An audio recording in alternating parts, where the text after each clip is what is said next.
So next is decision theory chapters. Whether our individual life or the business life, then we need to take a many decision. अब decision लेने के लिए अपने पास कुछ option, जैसा भी मान लो घर में ही 10th पास हो गया बच्चा, अब वो क्या लेगा, कॉमर्स, साइंस, आर्ट्स, डिसीजन है। तो लेते समय बहुत सारी चीज ध्यान में रखना पड़ता है। साइंस ले रहा है तो हम मिडिल क्लास और लोअर मिडिल क्लास का सबसे बड़ा इशू इसको ही है, क्योंकि साइंस लेना मतलब पहला साल ही के नहीं चल रहा है, 11वीं का एडमिशन हो गया, जब साइंस लिया तो उसको फिर आगे भी कराना पड़ेगा, तो उसके रिलेटेड क्या खर्चा है, क्या बच्चा साइंस कर सकता है। कुछ ऐसे बच्चे जैसे आप पढ़ाई किए तो आपको मालूम है कि आप कितने पानी में हो, ओके। जैसे मान लो भी 12th का एग्जाम भी ऑनलाइन हो जाए या 10th का एग्जाम साल ऑनलाइन हो जाएगा, अब वो गूगल भगवान के सहारे पास हो गया है, तो बच्चे ने ईमानदारी से पेपर दिया नहीं दिया वो खुद जानता है, और 90% लग गया, घर वाले तो खुश, हाँ एकदम 90% आ गया, चलो साइंस में। बट बच्चे को मालूम है कि 90% कैसे आया मेरा, चीट करके आया, फ्रॉड करके आया, या बस तुकबंदी की तुक लगा, लग गया, नहीं तो नहीं, ओके ना। तो फिर वो बच्चे को भी ईमानदारी से बोला, पापा नहीं साइंस हम लोग मैं नहीं ले पाऊंगा, मेरी कैपेसिटी नहीं है। बहुत सारे बच्चे थे नहीं मैं इतना मेहनत नहीं कर पाऊंगा। दैट मीन डिसीजन लेते समय वो सारी चीजें आपके दिमाग में है। वैसे अगर मान लो कंपनी है, कोई मशीन खरीदना है, तो कौन से कंपनी का मशीन खरीदूं जिसमें बेनिफिट ज्यादा का, लॉन्ग टर्म चलना चाहिए, that is decision theory. Every business corporate मतलब उद्योग धंधे वाले लोग, बिजनेसमैन, इंडस्ट्रिस्ट और इंडिविजुअल मतलब common man associate with the decision making. शादी ब्याह के लिए कभी कुछ अपने विवाह में कुछ लड़कियां मांगलिक होते हैं, उनका घर वालों माँ बाप इतने परेशान हो जाते, शादी का रिश्ता ढूंढते मिलता ही नहीं। कभी कभी नसीब हो तो 3-4 जगह से आ जाता है। अब 3-4 जगह से आ गया, 2-3 जगह से आ गया, आप धर्म संकट में किसको हाँ बोले किसको ना बोले। तो देखिए ना भाई अच्छा लड़का कौन, आपने क्या कैसा है उसका बैकग्राउंड, सब सेलेक्ट करेंगे अपना डिसीजन मेकिंग। कॉलेज में एडमिशन का कभी एक जगह भी नहीं आ रहा है, कहीं 2 जगह से कॉल आ गया है, अब कहाँ एडमिशन लेना है। तो सारी चीजें वेदर इंडिविजुअल लाइफ में या फिर बिजनेस लाइफ में, you have to take the decision, okay ना। So decision theory apply the mathematical models. Mathematical होता है, ये जो डिसीजन थ्योरी है वो मैथमेटिक्स के हिसाब से हम लोग कुछ कैलकुलेशन करके डिसीजन निकालेंगे। एक तो इंडिविजुअल लाइफ में हम लोग इमोशनली डिसीजन लेते हैं। इमोशनली मतलब उसको बुरा नहीं लगना चाहिए, क्योंकि हमारे भारतीय कल्चर में एक प्रॉब्लम है, ओके ना, कैसे ना बोल लूँ, कैसे बुरा मान लेंगे लोग, ओके। उस कल्चर ने तो हमको बर्बाद कर रहा है। एक ही बार बुरा मानेगा ना, बार बार तो नहीं मानेगा, लेकिन फिर भी हम बोलने की कोशिश करते ही नहीं कभी। It apply the mathematical models मतलब types, different types of different situation and try to suggest the best possible decision। इस थ्योरी में क्या आएगा, आपको अलग अलग ऑप्शन देगा। तो हमारे कोई चीज का डिसीजन लेना है तो आप क्या, A option, B option, C option है, अब वो ऑप्शन आप अपना सेलेक्ट करो अपने बेस्ट, ओके। तो that is a different models of situation. अलग अलग सिचुएशन में अलग अलग टाइप्स का आपको डिसीजन का वो चार्ट है, वो चार्ट में अपना बेस्ट सेलेक्ट करो। Try to suggest the best possible decision. अब मान लीजिए सभी लोगों को टीवी खरीदने का है, एक टीवी 25,000 रुपए का है, लेकिन वो 6 साल का वारंटी दे रहा है। एक टीवी 30,000 रुपए का है और वो आपको 7 साल का वारंटी दे रहा है। एक टीवी 38,000 रुपए का है, लेकिन वो आपको 9 साल या 10 साल का वारंटी दे रहा है। अब ये दे दिया है, अब लोग सब सस्ता है सर, लेकिन वारंटी कम है।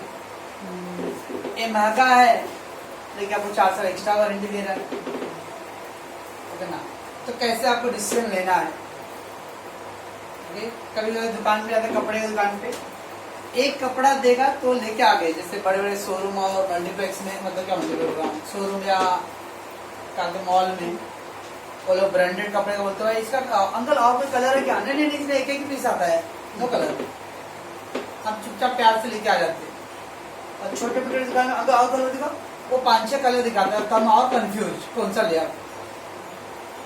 मन में सोचते एक ही दिखाता तो अच्छा था यार, अब ये 4-5 दिखाते टेंशन है। तो कभी कभी जब ज्यादा ऑप्शन तो भी कंफ्यूज है अपने को। So we have to take the best option, ultimately यही है। डिसीजन थ्योरी का पर्पज क्या है कि आपको अलग अलग ऑप्शन प्रोवाइड करना, वो ऑप्शन में से आपको सेलेक्ट करना है कि कौन सा ऑप्शन आपके लिए बेस्ट वन है, and try to suggest the best possible decision. Suggest करेगा, आपको ऑर्डर नहीं देगा चुन के, चुनना तो आखिर आपको ही है। पढ़ाई लिखाई का ये है, कौन सा कॉलेज में लूँ, कौन सा क्या लूँ, लोग आप 10 लोगों से पूछो तो 10 लोग आपको अपना अपना एक्सपीरियंस बताएंगे लोग, बट अल्टीमेटली डिसीजन तो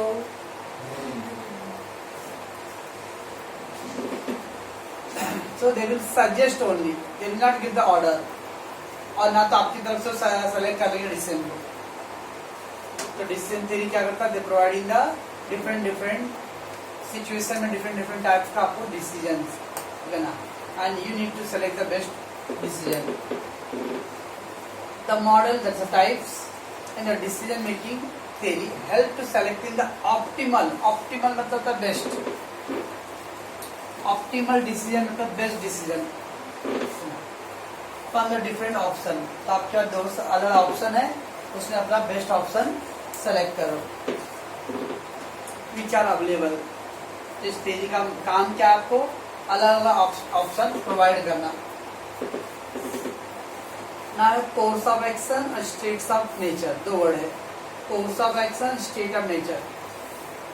कोर्स ऑफ एक्शन मतलब this include the different ways और act available to make the decision, यानी डिसीजन लेने के लिए अलग अलग तरीके, क्या क्या तरीके ऑप्शंस हैं, वो आपको दिखाता है कोर्स ऑफ एक्शन में। अल्टरनेटिवली एक्शन आप denoted by the A1 A2 a action B action, यानी ए कंपनी का, बी कंपनी का, सी कंपनी, ये आपको अलग अलग ऑप्शन दे दिया है। Course of action.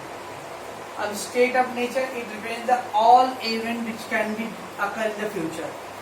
और स्टेट ऑफ नेचर क्या बताता है, भविष्य में कौन कौन सी घटनाएं हो सकते हैं।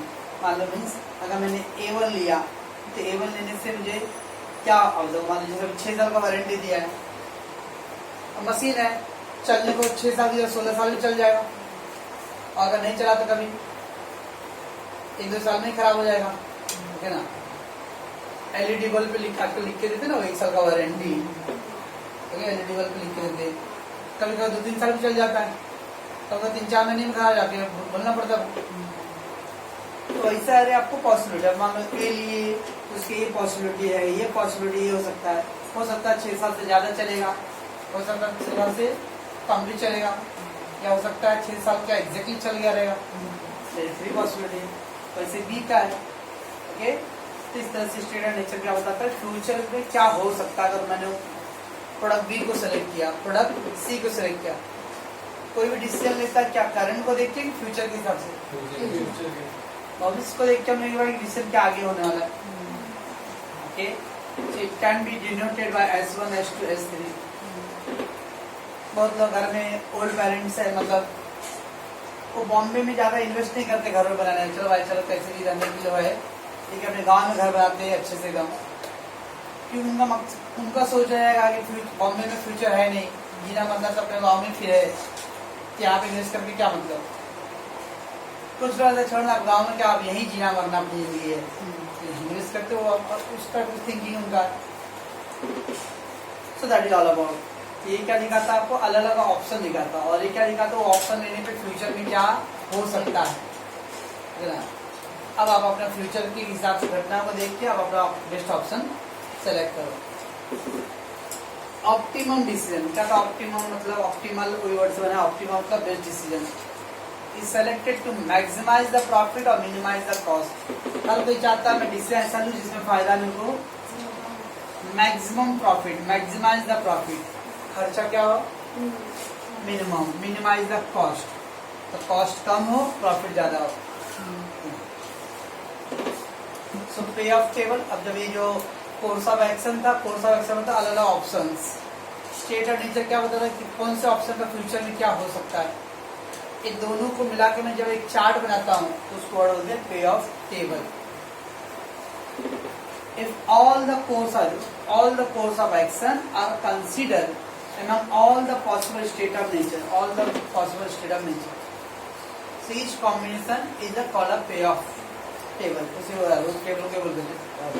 अब ए बी सी ये तीन ऑप्शन थे, S1 S2 S3।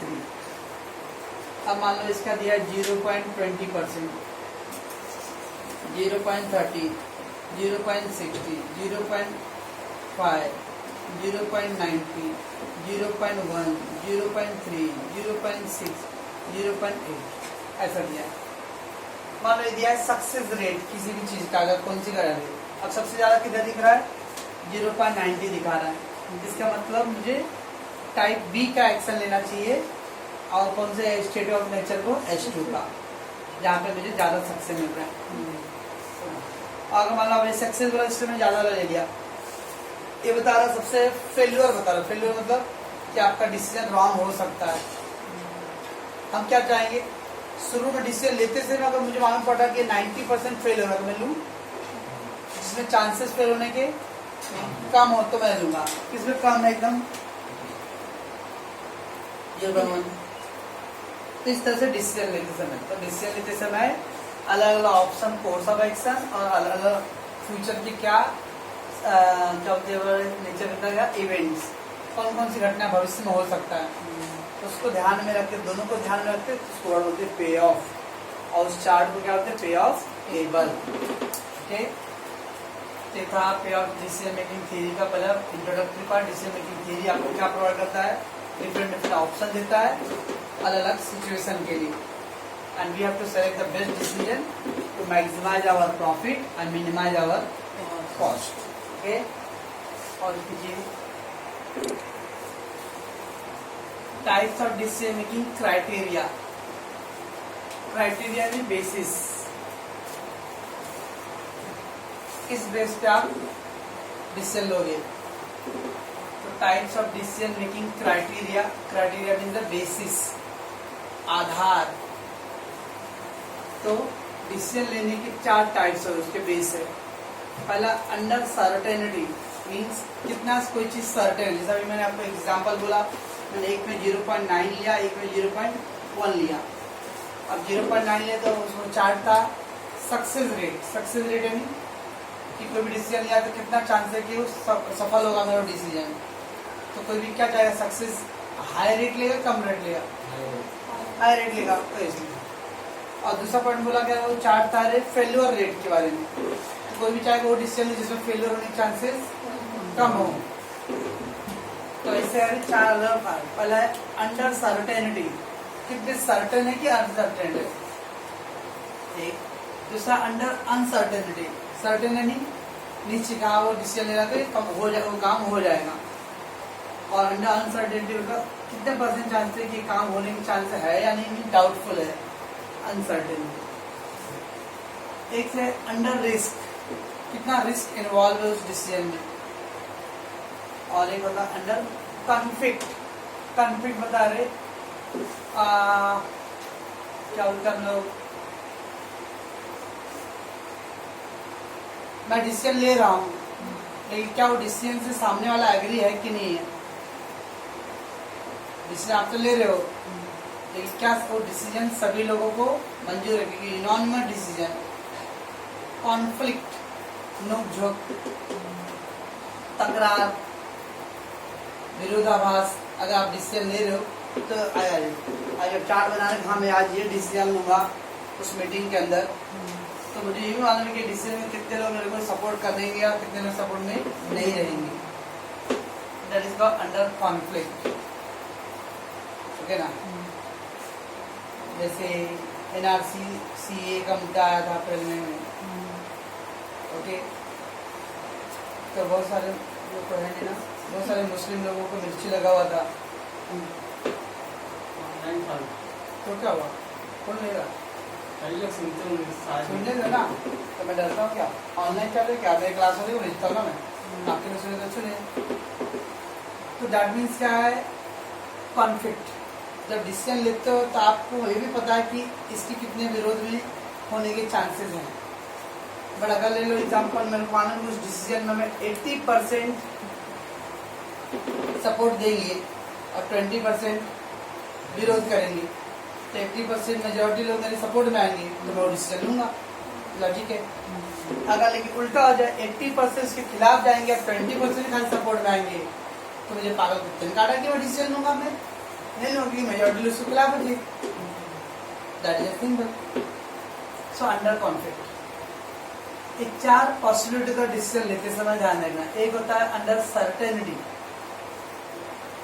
तो अंडर सर्टेनिटी मीन्स कितने आप श्योर हो पोजिशन का, और एक अनसर्टेनिटी कितना डाउटफुल है।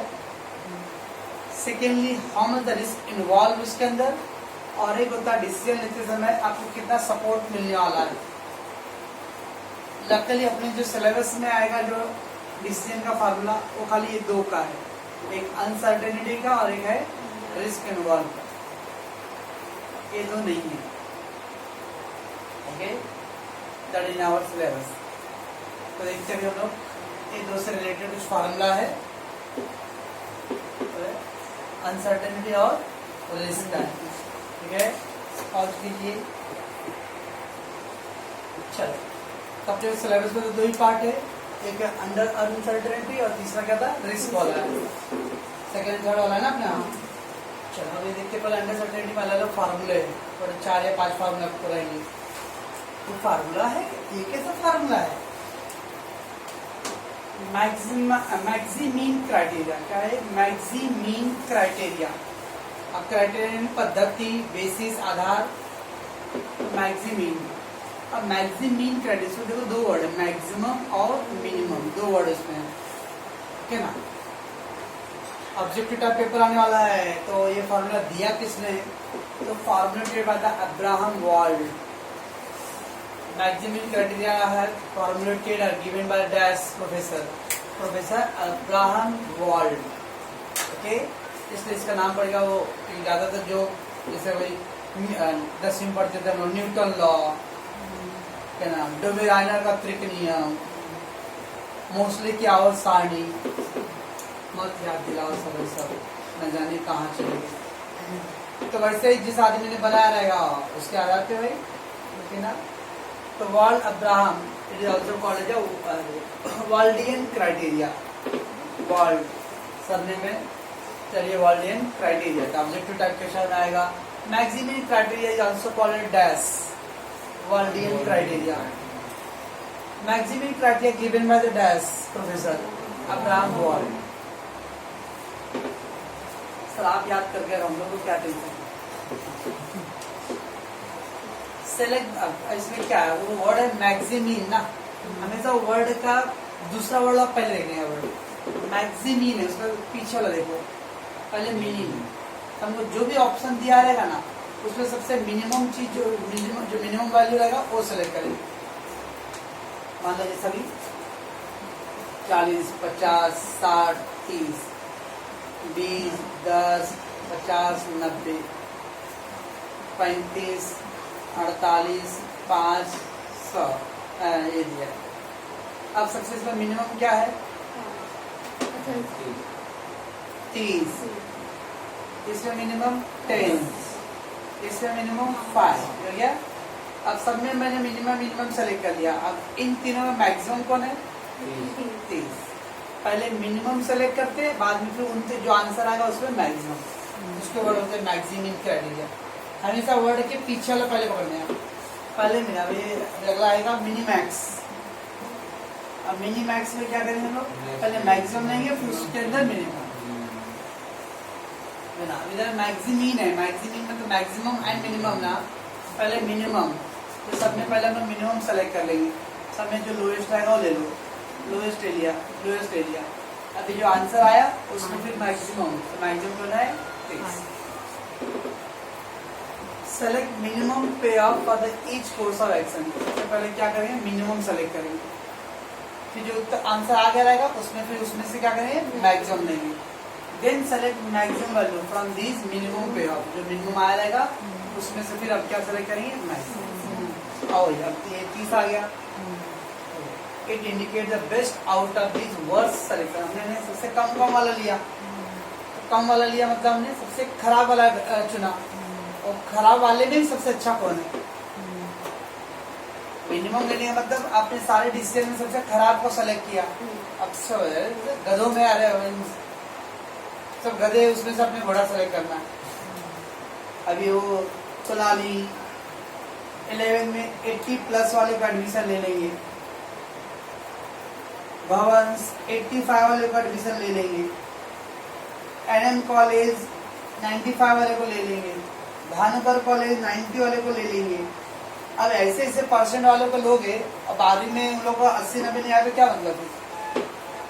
बगड़का में भी अगर 90 वाले जाएंगे तो उसमें भी अच्छे आएंगे। तो बगड़का हम गरीबों का दिन दुखिया का मसीहा है, 60-40 वाला अगर वो भी 90 ले लेंगे तो 40-60 वाले कहाँ जाएंगे बेचारे, ठीक है ना। तो 40-60 वालों का तो खुदा है अपना बगड़का भाई, ठीक है ना। तो दैट मीन्स आगे लोवेस्ट को सेलेक्ट करना, उसमें से फिर highest. It indicate the best out of this worst selection. Worst क्यों, क्योंकि आपने सबसे पहले खराब यानी सबसे कम वाला लिया, उन सबसे कम वाले में फिर सबसे बेस्ट वाला कौन सा था, या optimum course of action. This word होते हैं, it is best out of the worst. Best out of the worst यानी खराब में भी सबसे अच्छा कौन सा है। तो बोलते हमें ऑप्शन नहीं मिल रहा था, मतलब जैसे अच्छे कॉलेज में नहीं हो रहा था, तब खराब कॉलेज के नाम पकड़ेंगे भाई, Aakash, GPM, Bagadka, Divine Child, airport, Alpha, और क्या NG काले, नितिन गोड़ीवाल, क्या गोंदीवाल का क्या नाम भी नाम। अब भाई एडमिशन ही नहीं हो रहा, तो इन सब वर्ष वाले में फिर देखूंगा कि सबसे अच्छा कौन सा है। तो खराब में भी सबसे अच्छा कौन है, that is all about. Okay, it is also called age criteria of pessimism. दो वर्ड होता है, ऑप्टिमिज्म एंड पेसिमिज्म। ऑप्टिमिज्म मतलब होता है आशावादी, जेठालाल क्या बोलता है, हकारात्मक। हकारात्मक यानी कुछ अच्छा होगा, बी पॉजिटिव, तो positivity, that is called optimism, सकारात्मक सोच। और नेगेटिव थॉट जिसका नहीं यार नहीं होएगा, वो हमेशा नकारात्मक ही सोच रहता है, दैट इज पेसिमिज्म, निराशावादी। जो हमेशा निराशावादी यानी जो हमेशा नेगेटिव थॉट रखते हैं, दैट इज कॉल्ड पेसिमिज्म। इसका मतलब अगर मान लो डिसीजन को लेता है लेबर की मालिक मैनेजर लेगा, अगर आपका मैनेजर निराशावादी रहेगा तो पेसिमिज्म। अपने प्रधानमंत्री डॉक्टर मनमोहन सिंह, ओके, कभी झंझट में पड़ते ही नहीं थे, अब मोदी जी हर बार झंझट में पड़ते हैं। कभी NRC और NCA ले आ रहे, कभी इधर किसान आंदोलन बिल लेके आ रहे, कभी कुछ लेके आ रहे, ओके। कभी 2016 में कौन भूलेगा नोटबंदी भाई, ओके ना। अपना पैसा होके भी नहीं निकलना था, ऐसा कोई डिसीजन लेने वाला प्रधानमंत्री मिलेगा, डर से भी नहीं लेगा कोई decision, okay. That is optimism. और एक होता है भाई तुम भी जियो हम भी जिएंगे, तुम शांत रहो हम भी शांत रहेंगे, निराशावादी मनमोहन सिंह जी। पेसिमिज्म, सब शांति से चल रहा था उस टाइम, ओके। ये हो गया आपका मैक्सिमम क्राइटेरिया। मैक्सिमम में पहले मिनिमम वैल्यू लेंगे, फिर उसमें से फिर मैक्सिमम। अगला क्या है, मैक्सिमैक्स क्राइटेरिया। इसके पहले क्या था, मैक्सिमीन का। तो मैक्सिमम हम पहला वर्ड देखेंगे, दूसरा वर्ड दूसरा। तो पहले मिनिमम लिए, उसमें फिर मिनिमम में मैक्सिमम। अब इधर मैक्सिमैक्स क्राइटेरिया है, तो दोनों मैक्सिमम है, तो पहले मैक्सिमम लेंगे और फिर मैक्सिमम में भी maximum, best out of the best. पहले वाले में क्या था, best out of the worst. पहले आपने मिनिमम सेलेक्ट किया, खराब सेलेक्ट किया, और फिर खराब में अच्छा। इसमें मैक्सिमैक्स, पहले मुंबई अंधेरी रीजन के सबसे बेस्ट कॉलेज लेता हूँ, ओके, वो 11वीं में एडमिशन नाम लिखाना होता है। हम लोग अच्छे से पढ़े तो ना ये भगवान भर दे सब छोटे कॉलेज भरने का इच्छा नहीं, तो बेस्ट सेलेक्ट किया आपने, और फिर वो बेस्ट में भी फिर बेस्ट कौन सा है डरिए। तो फॉर्मुलेटेड बाय द क्या है, लियोनाइड हॉर्विट्ज, सॉरी लियोनिड हॉर्विट्ज। ये किस प्रोफेसर ने दिया था, Leonid हॉर्विट्ज। Choose maximum pay of, पहले मैक्सिमम वैल्यू लेंगे, अब जब मैक्सिमम लिए तो फिर उसमें जो आंसर आ रहा है उसमें भी मैक्सिमम लेंगे, कि दोनों मैक्सिमम है ना। तो then select the maximum value out of this maximum pay off, जो मैक्सिमम पे ऑफ आ रहेगा उसमें फिर मैक्सिमम लेना। पहले वाले में मैक्सिमीन था, तो पहले मिनिमम लो उसमें से मैक्सिमम, इसमें पहले मैक्सिमम ले लो, फिर जो उत्तर आ रहा है उसमें भी फिर मैक्सिमम ही लेंगे। ओके, फिर वर्ड में जाना खाली। पहला वाला जो था फॉर्मूला वो पेसिमिस्टिक था, पेसिमिस्टिक निराशावादी, यानी वो ऑफिसर या इंचार्ज जो है, जो लीडर है, वो निराशावादी लेगा। This criteria represent the optimistic approach, optimistic मतलब जो आशावादी रहता है कि अच्छा होगा। Named as the criteria of the optimism, इसके बोलते वर्ड ऑप्टिमिज्म। हमेशा सकारात्मक सोच वाले लोग जिससे लेते हैं, जैसे always be all is well, वो हमेशा सोचते हैं कि अच्छा ही होगा जो भी होगा। इस दुनिया में दो बार कोई निराशावादी कल बार, जो खुदा ने जैसा दिया ऊपर ने जो दिया दिया है उसमें ही खुश रहो। Okay, मैक्सिमैक्स criteria. नेक्स्ट है लैप्लेस क्राइटेरिया, लैप्लेस क्राइटेरिया। अब लैप्लेस क्राइटेरिया जो है एक कॉम्बिनेशन है। अब ऊपर पहले वाले में क्या था, कम में अच्छा मैक्सिमम, दूसरे में था मैक्सिमम में मैक्सिमम, अब तीसरा मैक्सिमम। इसमें कुछ नहीं, इसमें क्या करना है, सबका एवरेज ले लो। इसमें हम लोग 40